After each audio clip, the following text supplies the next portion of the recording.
We moved to Denver for the outdoors, for the adventure. We always knew that we would make our way back to Minnesota. We both grew up here, and we wanted to put down roots here once we started a family. The typical family life you envision.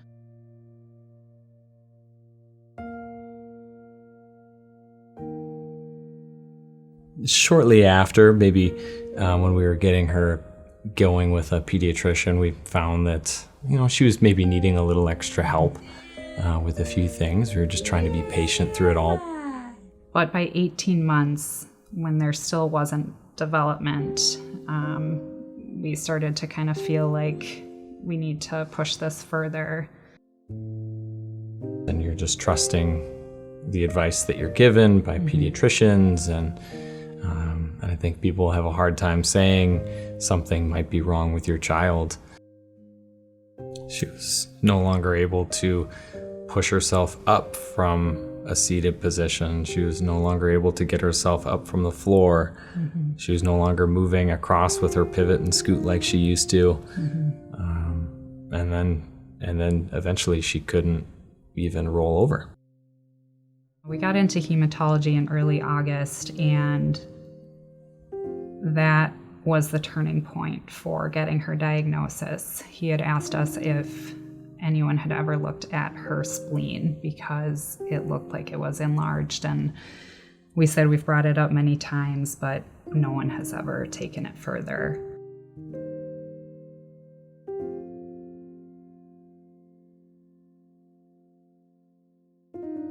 September 21st, 2020, I got a phone call from the genetic counselor, and he said the test came back and Emma has Niemann-Pick type C. The call was a bit of a blur. I remember hearing fatal and no cure, and that life expectancy was quite short.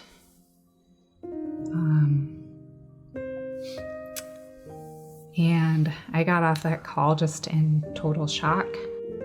You don't know what to do. You never think that you're going to hear something like that. We found that one of the leading experts in NPC was at the Mayo Clinic, and we requested an appointment and got in 3 weeks later. And sure enough, around that time, we started to see Emma stabilize. It almost seemed like she was just gaining strength.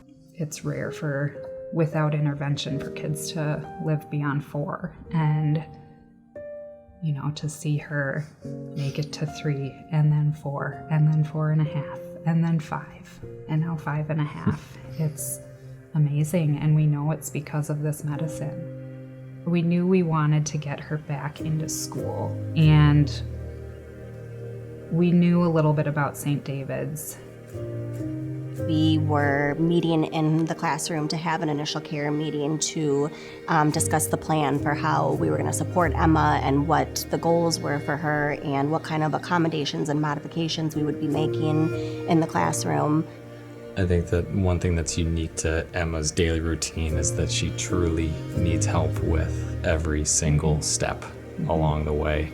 She's fed via a J-tube, and so she constantly has a little backpack with a food pump. It's positioning her. You can't just set her in her chair because she can't adjust herself to make sure that she's comfortable, that she's going to be in a position where she can last for a couple of hours and participate. Mom and Dad kept saying, just please let us know what you need and how we can support you. And the team from St. David's kept saying to them in return, please let us know what you need and how we can support you. If St. David's hadn't been there at that time, I think that we probably would have just continued to struggle. We wouldn't have known that there are allies and other people advocating for kids like Emma and families like ours. Everyone just held our hand through every step, and we've developed these just genuine, meaningful, close relationships with everyone we've worked with because they care, and everyone just wants what's best for Emma, and that we couldn't ask for anything more. To be able to have that impact means everything. That's like the whole goal, is for families to feel like life is maybe just like a little bit easier, or that they have a partner in this, or that even after their child goes to kindergarten, we are on their team and we are rooting for them. We know that at least today is a school day, that Emma gets to go to school, and that excitement that she sees in the morning when we ask her if she's so excited to go see her teachers, that smile and that energy gives us a chance to fill our cup a little bit. That is definitely a motivating driving force for us, is just seeing that smile. And we don't know the future, and there's always something scary around the corner, but what we do know is we can live every day to the fullest for her and provide her every opportunity possible to just have fun and be a kid.